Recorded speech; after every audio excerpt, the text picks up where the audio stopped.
My boyfriend of almost 3 years told me a series of white lies that to me seem more serious. Can't tell if I'm overreacting or if this is actually indicative of a bigger problem. My boyfriend and I have been dating for almost 3 years, living together for 2. We have a pretty good relationship, obviously with ups and downs, but we make it work and are happy. A little background on me and my boyfriend. I come from a single-parent home. My father was absent. My mother was and is by no means perfect, but she did her best with what she had. We were poor. Life was never easy for us, but we had each other. Since I was pretty young, I've wanted to pay her back someday. I've worked incredibly hard to be able to do so. I help her financially as much as I can and regularly pay her bills //send her cash. I'm also her only living child now, as my brother passed away 5 years ago, which basically left me to help her. I don't care, I love my mother, and the right thing to do is to help her when she needs it. But is stressful. This is relevant because my boyfriend described coming from a somewhat similar past, and it is something we have bonded over. Having the mutual experiences seemed to bring us closer. He told me he also helped his parents financially, and we would often vent to each other about the stress it brings. I am not one to confide in many people, so having someone who I felt like actually understood me was meaningful to me. So here is where the lies come in, and I need someone to either tell me I'm not crazy and this is horror, or that I am crazy and this isn't a huge deal. I'm fine with either. When we met, my boyfriend lived in a condo in a pretty swanky part of the city. I live in the US Northeast. He told me he owned that apartment / condo. I found this to be interesting / odd because he was 28 at the time, and I know this property is upwards of $650,000 on the low end, and he was in an entry-level job for only like 2 years, so the numbers just didn't really add up. Whatever, maybe he's good at saving. But then, since living together, I never once saw a piece of mail for a mortgage payment, electric bill, taxes, nothing. Not for 2 whole years. Very odd. Also, when we started living together, he didn't have his room rented out in the former apartment yet, so he was still responsible for that portion of the rent. He would send a Venmo payment to his mother on the 1st of every month for his portion. I don't own property, but I can't think of a scenario where I would Venmo my mother to pay the mortgage on a property I supposedly own. Getting more odd. He would then go to his parents' house for an afternoon and come back really upset. Usually when I would ask why, it was because they were having financial problems and he needed to help them out. I totally understood this and supported him. He literally has cried on my shoulder about this many times. He tried to start a company years back and ended up getting into debt somehow.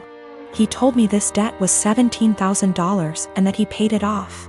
I'm confused because I met him only 2 to 3 years after the supposed debt accrued / company dissolved, and it was already paid off. He told me when he moved back home after the business failed, he was $17,000 in debt and living at his parents' house working at a minimum wage job. How someone with a minimum wage job pays off that much debt in 3 years, I'll never know. We got into a fight a few weeks ago and I finally had enough and confronted him about these things. He doesn't help his parents, they actually pay his phone bill, and this was all a lie. He doesn't own that apartment, he didn't pay off that debt from his company. He initially told me his parents helped pay it off and then like 3 minutes later, came clean. And said that his business partner paid it off, so I have literally no idea what the truth is there, and if anything, in my eyes. His parents are the ones who are financially supporting him. So now, I'm dating a 31 years old man who doesn't pay his own phone bill, was lying to me and / or completely fabricating aspects of his life for 3 years. And then when confronted about it, continued to make up lies and then came clean about them 5 minutes later. I'm obviously concerned that he could lie for this long, about fundamentally important things like our values, and so on. I sincerely thought I would marry this man. He seemed to understand me like no one else and to be a truly caring and genuine person. Now I'm having a hard time rationalizing actually planning a life around someone who would not only lie about their background and family etc., but also financial aspects. Aside from that, I now can't tell what is the truth and what is a lie. I've also noticed other things he has lied about, called him out on it, and he has denied it outright to my face. I see this as a form of gaslighting, as I know I'm not wrong, but he is trying to convince me otherwise. Am I overreacting? Is this a white lie that went haywire? Or is this actually a series of complete and utter bullshit used to manipulate me?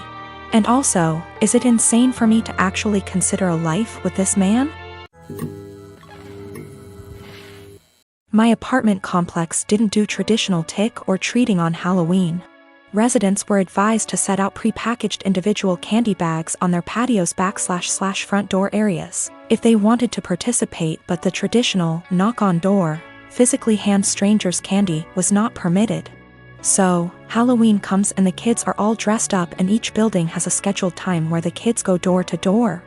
I ended up having to work late, so my neighbor offered to walk my kids around with hers at our building's scheduled time. About 45 minutes later, my kids came home with a small bucket of candy. 6 little goodie bags each from individual apartments that participated. Everything was fine. And my kids didn't say anything weird had happened. They were just excited to eat candy once they got home. The next day I took my kids to the park directly across from our apartment complex. My neighbor was there with her kids as well. The kids were playing and she took out one of those individual goodie bags with candy in it from her purse and started to loudly rummage in it. She ate several pieces of candy and my daughter eventually noticed. Ran up and asked if she could have a piece, and my neighbor responded, "Nope, this is my tax candy. Remember that this was my reward for taking you trick or treating last night." I was a little weirded out by that statement and asked what she meant. She said that since she is the one who had to take the kids out, she took 5 bags from each of my kids as a tax. Her son then chimes in and said, "You only took 2 bags from us." She responded with, "But I'm your mom. I was doing OP a favor so they get a higher candy tax." I was thinking about how to respond when I noticed that she was holding a Starburst candy and decided to just smile and nod and go back to watching my kids. I let her continue to finish off the bag of candy and then said, "Hey, aren't you vegan? You know a lot of those candies are made with animal products, right?" I explained what gelatin was and how a lot of those candies are made with it. She was horrified, Googles it, and then told her kids that they were leaving. She said something about how she was going to be sick and stormed off. Now she's giving me dirty looks every time we see her and won't let her kids play if she shows up at the park and we are there. My husband thinks I'm an asshole cause I should have either not said anything about the gelatin or said something right away when I noticed. I don't think it's my job to tell a vegan what is and isn't vegan though, and she deserved it for stealing candy from little kids. When we got home from the park after the gelatin incident, I sat my kids down and asked why they didn't tell me that the neighbor took half of their candy. My oldest kid is 6 and my youngest kid is 4. 6-year-old explained that as they went door to door during their designated trick-or-treating time, she would have my 4-year-old grab 2 bags instead of 1 from each apartment for the majority of them. She explained it to my kids that they were grabbing extra bags for her to be handed over at the end as taxation. So either freaking way she was directly taking candy from my kids or taking candy from other kids through mine. As for the authenticity of her vegan sim, I may have exaggerated when I said super vegan when I first posted this. She claims to be vegan and is very in people's faces about the benefits, etc. It's 100% about the health side. She brags about veganism curing cancer, diabetes, even some mental health issues. I have never once heard her talk about the benefits for animals. She also sells herbal tea products, customized gym clothing, etc., so she totes a pretty big vegan lifestyle. If that makes sense. Now for the gelatin. She knows what gelatin is, she knows what it's made out of, she knows that there are obvious things that she can't eat. But she had no idea that a lot of candy specifically had gelatin apparently. When I told her that they had gelatin in it, she knew what gelatin was but Googled the candies to see if I was correct. I think she is either really dumb or she eats non-vegan stuff all the time when no one's watching, and had to pretend to be horrified about it at this point. Cause a lot of you guys have pointed out that you literally can't be vegan and not know these things. I'm not vegan, I'm not even freaking vegetarian, and I know these things. Since we met, my boyfriend has been on and off of Tinder. I've been very clear that it hurts me, but he always defended it as just him wanting an ego boost. A few months ago we had a major argument about it where I threatened to leave, and I honestly thought that was going to be the end of it. Pretty naive, really. Also, I should note his ex before me left him for this very reason. I feel like an idiot for thinking he'd ever change. Today I woke up and realized he'd been using my phone and his email was logged in. I noticed he'd gotten an email from an app called Hinge. Just to give you an idea of the kind of app this is, the description read, "The app that was designed to be deleted." Great. My stomach instantly dropped. I logged into it with his phone number and he's put up profile pictures of him that I've taken when we've been on days out together. In his description he's got things like, "We'll get along if you like Chinese and have a dog. If you're silly and comfortable and overshare." He's also put in as a strict preference that he wants to be matched with Hindus/Muslims only. I'm white British. I knew something was going on yesterday but wasn't sure what. He was acting differently and it was making me so anxious. He had the nerve to tell me that I must just be hormonal? I think the worst part about it is his reaction to all of this. He heard me crying, acted concerned and then saw me with his phone. At which point he just took it from me and went back to bed. That was about an hour ago and the only interaction I've had with him since was him asking me to open the bathroom door. Not to see if I was okay, but because he needed to pee. I'm obviously hurt by the fact that he's on this thing, but I think I'm more shocked by his total lack of guilt or response to me being upset. I'm so angry and there's nothing I can do with it. I'm so embarrassed about the situation I don't want to tell my family/friends how he's treated me. And I can't even talk to him about it because he's refusing to address anything's wrong. He's still in bed. I don't know what to do. He's brought my self-esteem down so much that I feel like I can't be without him, but I know I can't stay in this situation. Should I even bother trying to talk to him or should I just leave? I've taken screenshots of everything and initially I was going to send them to his family but thought against it. The thing is, if I just leave there's literally zero consequences for him. He gets what he wants. He gets the freedom to go on random dates with no guilt. It just seems so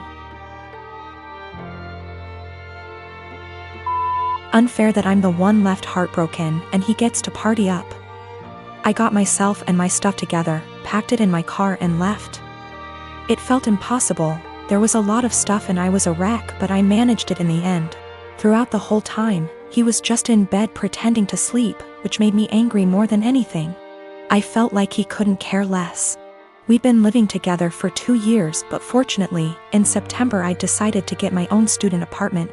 Obviously, I knew then that things weren't going well and thank God I made that decision because now I have a place to stay. Whilst I was sat on the driveway in my car ready to leave I got a text from him saying, "I'm not going to insult you by asking you to stay or to come back, but could you please leave the keys to the house?" I had already left them, but that last dig at me made me so mad and hurt.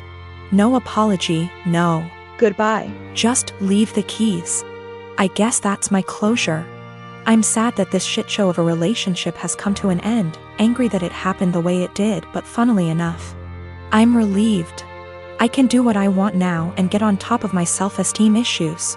I'm driving down to see my mom and the rest of the family tomorrow. I haven't seen them since Christmas and I absolutely cannot wait. The anger's still there, but I'm just going to get on with things. I absolutely cannot waste any more energy on that guy.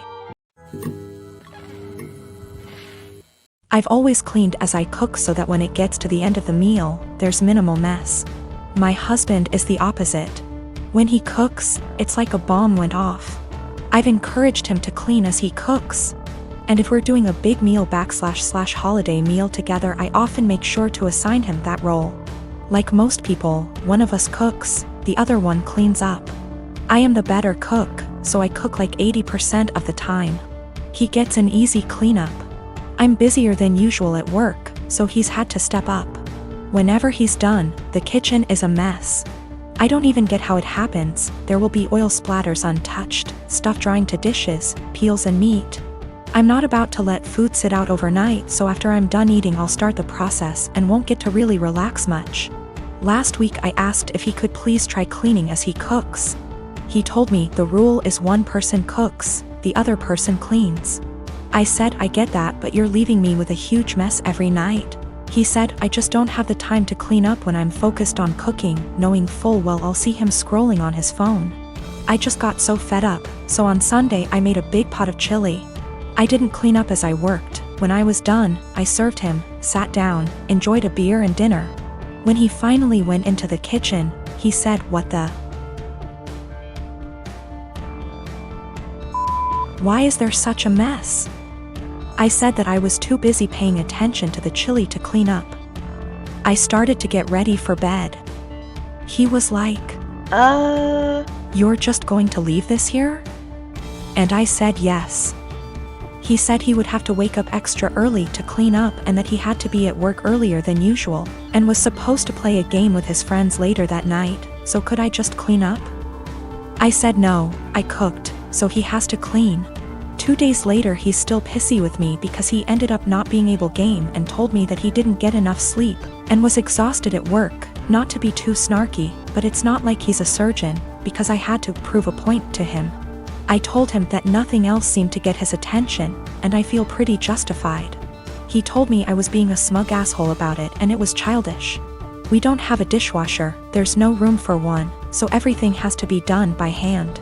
Additionally, doing the dishes means cleaning up the counters and stovetop and sweeping the floor, taking out the trash if need be. When I make chili, it's a process starting // dried chilies that I toast, soak, seed, pulverize, etc. Then there's cooking the dried beans, then there's the onions and garlic and the peels, any other veggies, seeding tomato, cans of tomato, grinding the spices, etc. Then there's grating cheese for the top, etc. It definitely left a ton of dishes and other stuff behind. So another thing that comes up is whoever cooks also cleans, but since I cook most of the time, I just don't see that as being also fair to me. I'll end up spending almost every single day after work. I've been ending work at 6 or 7 some days lately. Cooking and cleaning. If I had him cook more I would definitely start to gain weight and then we'd have another issue altogether.